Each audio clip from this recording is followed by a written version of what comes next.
Train का सफ़र करने में कितना मज़ा आता है ना। लेकिन यही मज़ा कभी कभी हमें उस मोड़ पे पहुंचा देती है जिससे वापस आना बहुत ही ज़्यादा मुश्किल होता है। तो नमस्कार मित्रों, आज की जो कहानी है ना, आप लोगों ने ही रिक्वेस्ट की थी कि भाई कोरबा की कहानी सुनाइए। तो आज की कहानी ना बहुत ही ज़्यादा डरावनी है, बहुत ही ज़्यादा झकझोर देने वाली है। और हाँ मित्रों, आप सभी ने मेरी पिछली वीडियो को इतना प्यार दिया कि हम 100 सब्सक्राइबर करने के बहुत ज़्यादा करीब हैं। आशा करता हूँ कि ये कहानी भी आप लोगों को पसंद आएगी। तो चलिए कहानी शुरू करते हैं। तो ये कहानी आज से लगभग 3 साल पुरानी है। मनीष नाम का एक लड़का जो कि कोरबा छत्तीसगढ़ का रहने वाला था, लेकिन कुछ समय से वो अपने कोचिंग के लिए ना भाई राजस्थान के कोटा में था। तो वहाँ ना वो अपनी नीट की तैयारी करने के लिए गया था। तो एक दिन की बात है, लगभग 7 से 8 बजे होंगे रात के। तो उसके घर से कॉल आता है। उसके कॉल में उसकी माँ उससे बात करती है कि बेटा, तुम्हारी बड़ी दीदी की शादी फिक्स हो गई है। शादी वाले घर में हजारों काम रहते हैं, तो जितनी जल्दी हो सके यहाँ आ जा। तो ये अपनी माँ की बात सुनते ही बहुत ज़्यादा खुश हो गया और माँ की बात मानते हुए तत्काल वो अगले दिन की टिकट उसे मिल जाती है। और भाई उसका जो ट्रेन था ना, लगभग रात के 9 साढ़े 9 बजे था और उसका जो जर्नी था ना 2 रात और 1 दिन का था और वो पूरा 27 से 28 घंटे जो है सफ़र करने वाला था अपने घर के लिए।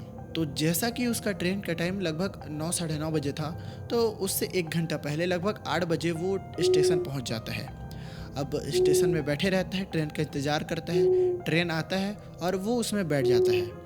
अब देखो, जो ये मनीष का ट्रेन था ना भाई, वो बहुत ज़्यादा खाली लग रहा था। जहाँ मनीष बैठा था वहाँ बहुत कम लोग थे, मतलब अंदाजे से भी ना लगभग 3 ही 4 लोग थे। और जो मनीष को सीट मिली थी ना, वो खिड़की के सामने वाली सीट मिली थी। तो फिर मनीष अपना सारा कुछ सामान वगैरह रख के बैठ जाता है और ट्रेन चलने लगती है। कुछ समय बाद चूँकि रात हो चुकी थी तो मनीष को भूख लगती है। अब मनीष ने क्या किया था कि अपने जो पीजी में रहता था ना, वहाँ से ना अपने लिए कुछ खाना लेके रखा था रात में खाने के लिए। अब भाई आपको पता होगा ट्रेन में तो अच्छा खाना मिलता नहीं है, तो वो यही सोच के ना अपने लिए खाना पहले से पैक करके लेके गया था। तो पहली रात ना भाई वो अपना जो टिफ़िन में खाना लेके आया था ना, वही खाना उसने खाया। तो रात हो गई पूरी। खाना वगैरह खाने के बाद वो मस्त सो गया। तो वो जैसे ही सुबह उठता है, वो अपना डेली का रूटीन जैसे कि ब्रश करना हो गया, फ्रेश वगैरह हो के नाश्ता वगैरह करके आराम से ट्रेन में बैठा रहता है। जैसे तैसे करके शाम हो जाती है। तो शाम को ना भाई वो मस्त ट्रेन में जो नाश्ते मिलते नहीं हैं, कभी समोसे आ जाते हैं, कभी स्टेशन के बाहर कुछ कुछ ब्रेड पकौड़े वगैरह, कोल्ड ड्रिंक वगैरह सब मिलता रहता है, वो खा लेता है। तो जैसे ही शाम होती है तो उसका पेट ना भाई बहुत ज़्यादा भरा भरा लग रहा था, क्योंकि पूरा शाम को दोपहर को वो पूरा जो है अपना ट्रेन में जो बिकता है वही खाना खाया था। तो जैसे ही उसका पेट भरा भरा लगने लगता है, उसको ना भाई मस्त नींद आ जाती है, पता है।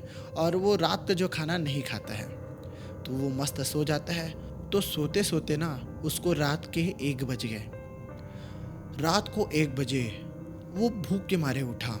उसको बहुत ही ज़्यादा भूख लग रही थी, इतना भूख कि उसका पेट दर्द करने लगा। उसको भूख सहन ही नहीं हो रहा था।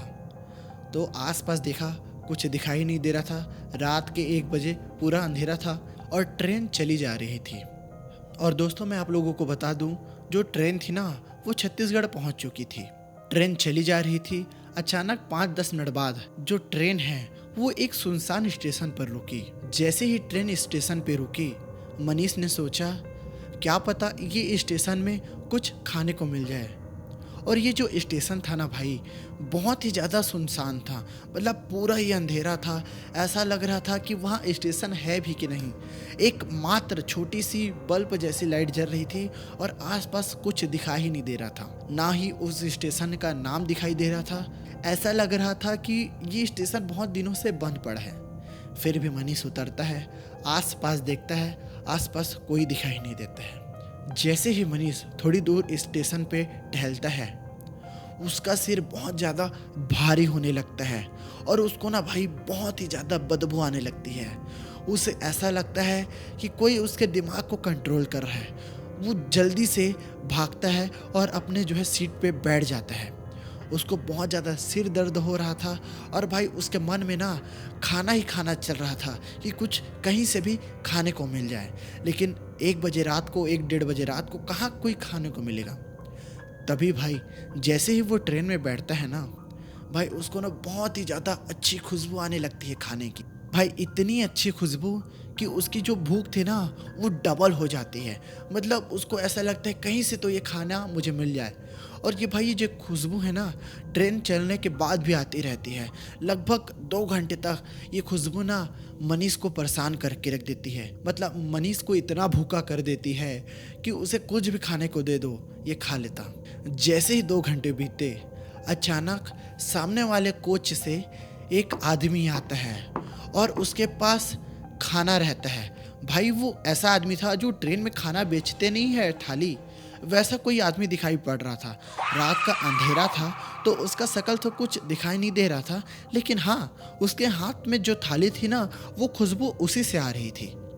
जैसे ही मनीष ने उसे देखा उसकी आंखें चौड़ी हो गई और भाई मनीष ने ना उससे पूछा कि भैया आप क्या रखे हो खाने में ऐसा करके।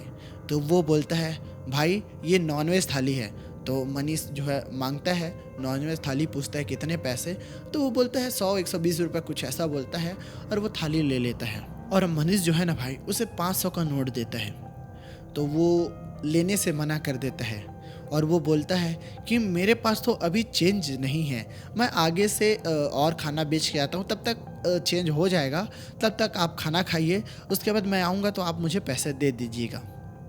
तो मनीष ने भी बोला ठीक है भाई मैं खाना खाता हूँ और अगर मैं सो जाऊँ तो आप मुझे जगा देना। तो जो खाना बेचने था ना भाई वो आगे जाता है और वहाँ ना बहुत ज़्यादा अंधेरा होता है, तो ऐसा लगता है कि वो गायब हो गया। अब इसे लगता है अंधेरा है तो दिखाई नहीं दिया होगा, वो आगे चला गया होगा। ये मस्त अपना थाली खोलता है, क्या खुशबू आती है उसमें से भाई, इतनी अच्छी खुशबू कि क्या बताऊँ। मनीष जैसे ही प्लेट खोलता है मस्त अपना जो है खाना खाने लगता है। जैसे ही 1-2 बाइट लेता है ना उसको भाई एकदम ना बहुत ज़्यादा तबीयत ख़राब सी लगने लगती है।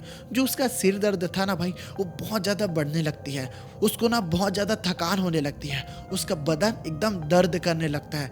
उसे ऐसा लगता है कि वो ना बहुत सारा सामान उठाया हुआ है, एकदम बॉडी दर्द करने लगती है। तो फिर वो सोचता है कि मैं बहुत टाइम से सफ़र कर रहा हूँ, इसलिए हो सकता है कि मेरा बहुत ज़्यादा तबीयत ख़राब हो रहा होगा। तो वो ना ये सोच के जो खाना रहता है ना उसके पास उसे ना बंद करके ना, जैसे थाली होता है तो वो बंद भी हो जाता है, आप लोगों को पता होगा, उसे बंद करके ना साइड में रख देता है।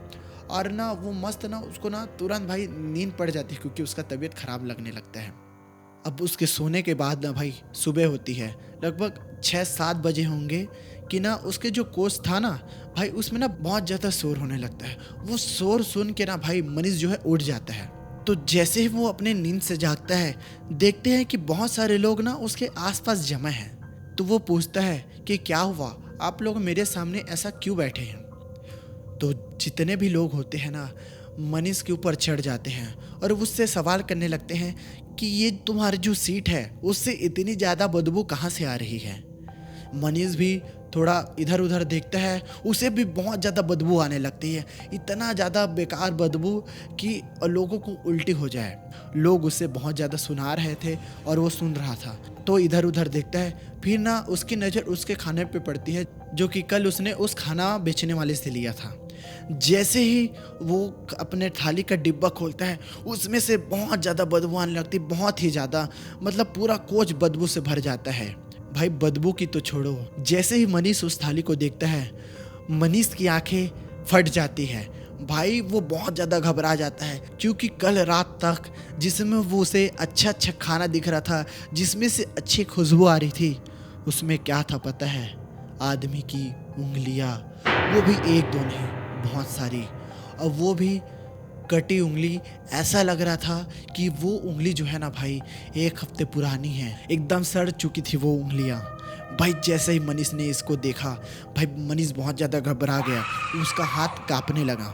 जैसे ही लोगों ने मनीष को कांपते हुए देखा, लोगों ने पूछा कि क्या हुआ, तुम इतने डर क्यों रहे हो। तो मनीष के साथ जैसा जैसा हुआ उसने सारे लोगों को बताए। तो तब से लेकर अपने घर पहुँचे तक मनीष ने एक वर्ड भी नहीं बोला, वो चुपचाप अपने घर चला गया। तो दोस्तों, आपको क्या लगता है, ये जो खाने बेचने वाला था वो कौन था? मुझे लगता है या तो कोई ऐसी शक्ति थी जो मनीष को नुकसान पहुंचाना चाहता था, या तो कुछ और। आपको क्या लगता है, आप कमेंट में बताइएगा।